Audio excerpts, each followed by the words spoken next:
あーにゃんち、テレビ。つけてもいいぞ。あーにゃこれ好き。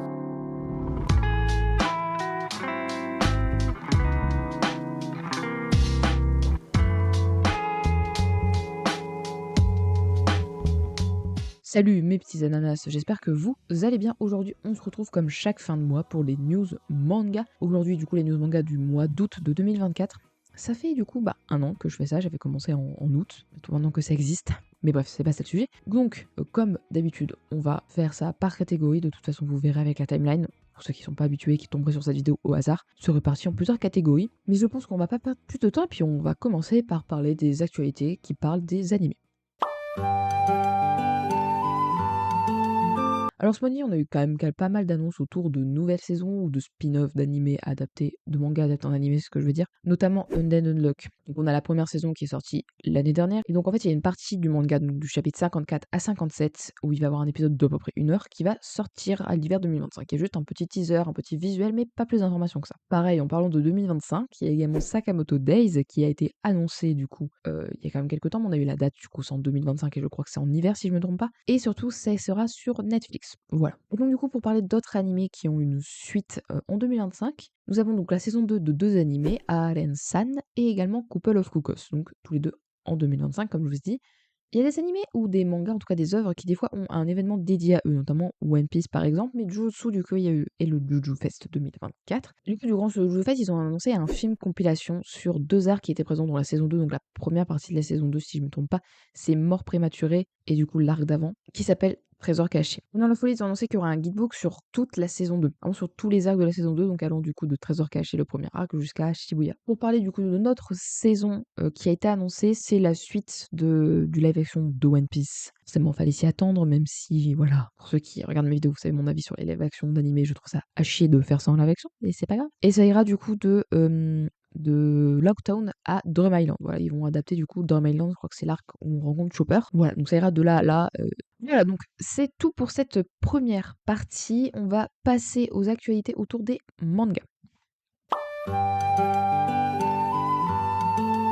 Donc c'est une très très cool nouvelle pour tous ceux qui aiment bien Spy X Family et qui veulent ne pas attendre que la suite sorte en France pour lire. Bon, évidemment, les sites illégaux existent, mais si vous voulez lire de manière légale, la plateforme Manga Plus de la Shueisha va mettre à disposition du coup les chapitres maintenant de Spy X Family sur leur plateforme.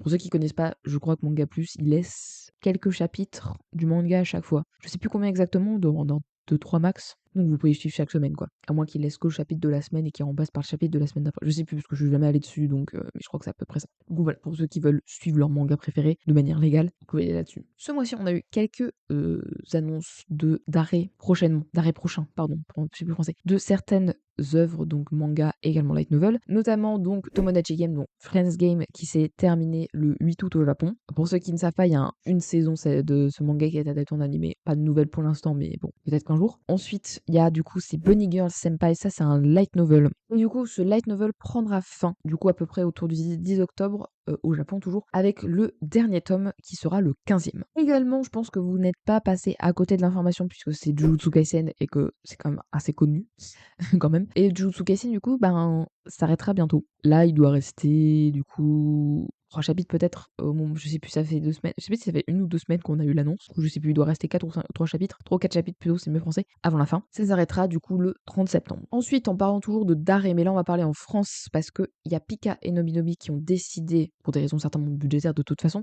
d'arrêter la commercialisation de certains mangas. Mais quand on regarde la liste de certains mangas, il y a vraiment des mangas, je sais même pas pourquoi c'est adapté. Genre, je crois qu'il y a un truc, c'est Tsum Tsum, genre c'est des peluches, ça a été adapté en manga. Mais pourquoi? Expliquez-moi pourquoi. Bon, du coup, je vais pas lire la liste en entier qui est comme commercialisation arrêtée. De toute façon, pendant que je parle, vous aurez eu à l'écran les images parce que je peux pas tout vous dire en fait. C'est tellement, il y en a beaucoup de chaque côté que je préfère mettre une capture d'écran. Ce sera plus simple pour vous. Vous pourrez vous arrêter tout simplement pour lire et regarder les mangas. Sur une note un peu plus entre guillemets positive, même si c'est juste des arrêts des mangas, fallait s'y attendre à un moment donné. Nous avons le retour de Hunter x Hunter dans le Shonen Jump qui va se faire le 7 octobre. Voilà. Il y aura certainement des chapitres le 7 octobre, puis il y aura certainement une pause parce que il a toujours ses problèmes de dos, donc c'est compliqué. C'est voir à quel point être mangaka c'est quand même difficile physiquement et mentalement également. Parce que là, je pense que c'est dû aussi à son métier qu'il a eu des problèmes de dos, certainement. Parce qu'être mangaka, tu restes assis, si tu t'as si mal, enfin bref, je vais pas vous faire de la médecine parce que j'y connais pas grand-chose non plus. Voilà, mais bon, c'est cool quand même, il a réussi à faire des chapitres, malgré le fait qu'il ait un mal de dos. Après, il a certainement des assistants comme tout grand mangaka, mais c'est quand même lui de base qui fait l'œuvre. Voilà, c'est lui qui a l'histoire, quoi. Et ensuite, également, il y a eu un événement où il y a eu du coup l'auteur de Boruto et Masashi Kishimoto. Je sais plus comment il s'appelle, celui qui a repris Boruto, qui continue Boruto à la place de Masashi Kishimoto. Bref, ils sont venus à Paris et ils ont fait des interviews, etc. Et on a eu des infos comme quoi Masashi Kishimoto aurait encore l'envie et la détermination à faire un nouveau manga. Donc peut-être que dans les années à venir, il y aura un nouveau manga de Masashi Kishimoto en espérant qu'il fasse pas autant un flop que Samurai X, qui très franchement, je vous dis mon avis vraiment sur Samurai X. Faudrait que je le relise parce qu'il faut que il faudrait que je les achète tous les mangas de Samurai X parce que j'ai vraiment kiffé l'histoire. C'est dommage que ce soit arrêté et que personne n'ait pris parce que franchement, je trouvais vraiment l'histoire hyper intéressante et ça pouvait plus se développer. Voilà. J'en parlerai peut-être un jour ici, mais il faudrait que je me remette en tête l'histoire, donc il faudrait que je relise tout le manga pour tout me remettre en tête. Enfin bref. Donc on verra bien ce qu'il pourra nous proposer, tout simplement. Donc voilà, donc c'est à peu près tout ce que j'avais à dire dans cette catégorie de actualité manga. On va passer à la prochaine catégorie, déjà la troisième catégorie, et on va parler des produits dérivés.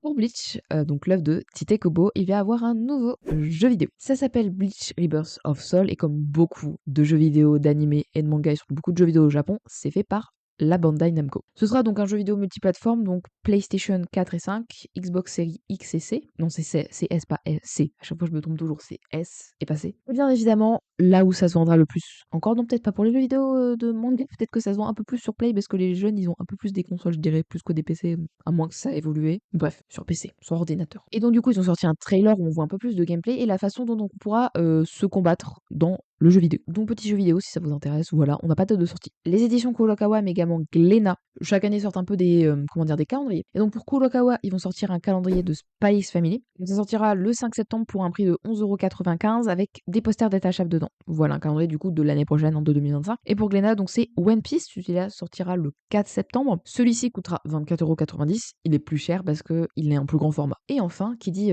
fin de mois d'août dit septembre et pour l'occasion, il y a donc Fiction, donc les stylos effaçables avec une gomme, qui ont fait une collaboration avec Naruto, et donc du coup, ils vendent leurs stylos avec Naruto. Tout ça pour vous dire qu'il y a des stylos Friction avec la tête de certains personnages, Kakashi, Naruto, Sasuke, Sakura, et je crois que c'est tout. Vous aurez vu les images à l'écran, je crois que c'est tout. Je crois que c'est que l'équipe 7. Bon, du coup, on en a fini avec cette catégorie, avec 4 annonces de produits dérivés, mais en fait, ce mois-ci, il n'y a pas, même au niveau des annonces manga et d'animé, c'est pas le mois où il y a le plus d'annonces. Puis de toute façon, ça, je l'ai pas dit au début, mais je sélectionne les informations les plus pertinentes et les plus intéressantes selon moi. Voilà. Bref, on va déjà passer à la catégorie. On va faire tout ensemble parce qu'il y a un seul animé qui sort le mois prochain. Du coup, on va réunir tous ensemble. C'est les les mangas qui sortent le mois prochain et les animés qui sortent le mois prochain.